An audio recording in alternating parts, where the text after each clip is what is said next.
Hey there, tubers. Today's video is going to be on removing the loader off of this Bobcat tractor. I've got an FL9-5 loader on this CT5555, but this should be pretty much the way to do it on all Bobcat and Coyote loaders. So what you'll do is, first of all, you want to make sure that you always have your bucket on. You can't do this safely with the bucket off. There's not enough weight up front. Once you pulled it off, these arms weigh more than without a bucket, and it would just tip over backwards. So you want to always make sure you got your bucket on. Next thing you want to do is, see if you can tell here, but I've got the cutting edge tipped down. You don't want that perfectly flat. You want to tip it down and then come back here, and you got a pin right here on both sides, and there's a retaining clip on the back. Just pull that out and then bring that arm down and find an adjustment hole that's close to what you need. Now I'm just going to have this off for the day, so I don't plan on leaving this loader sit here for any length of time. If you were going to put it on soft soil or dirt and have it off for a while, you might want to put a block under here, which would then adjust accordingly. And you want to take this off on fairly level ground, just because if you get any side to side tilt on the ground, there's not enough clearance between the hood and the arms. You could damage your hood if you don't have this on nice level ground. The other thing, it can be off just a little bit, and then you'll just want to adjust these accordingly, but your best bet is level ground. So I'll put these pins in and I'll fire the tractor up and show you what's next. Alright, now I've got both legs down and in their lock positions. Next thing you'll do is you'll come up here, and this pin on the back side here has a retaining clip.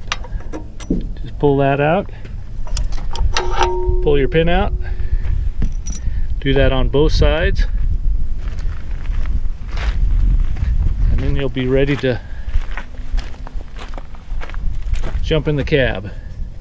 This one's a little harder because you got the hydraulics here, but if you reach around on the back side, not that big a deal. See, those come out really nice and easy. So then you're ready to jump in the cab and fire it up.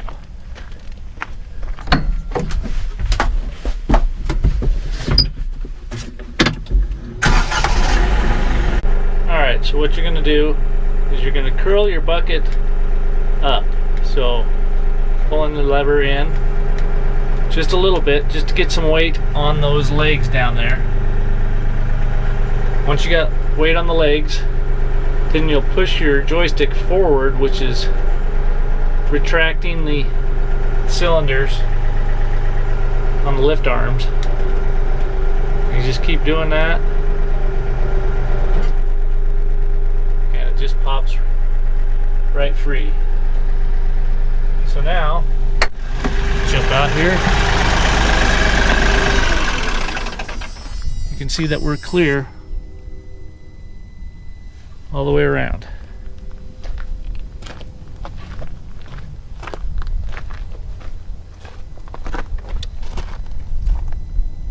So now with the tractor off, open this door, relieve any of the pressures we've got, and then we can pop these 4 connections off and make sure we get these plugs cleaned up and put on so we don't contaminate anything. So I'll get that done, and then we'll be ready to back away. Alright, so they're disconnected, all covered up. It'll leak a little bit of oil when you break them free. I'll get that cleaned up here after I back away. One thing I've found to be a problem when backing away from this is these hydraulic lines.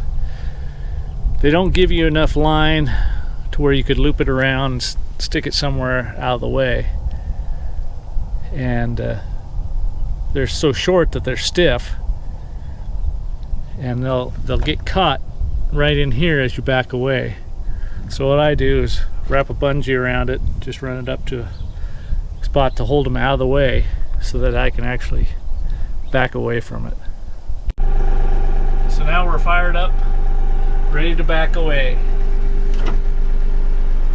And you go really slow just to make sure that nothing's caught anywhere on either side. And as you can see, there is not much room to squeeze by there. So if you had this thing on uneven ground, it would probably hit your hood.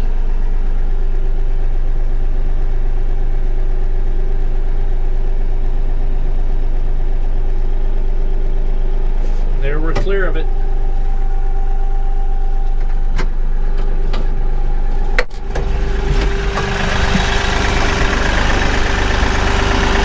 So what I do now with the pins is I stick them back in here, otherwise I'm going to lose them. And that's pretty much it. She's unhooked. And you'll just do the reverse to install it. If you have any questions or comments, leave them below. Otherwise, I'll talk to you later. Bye-bye.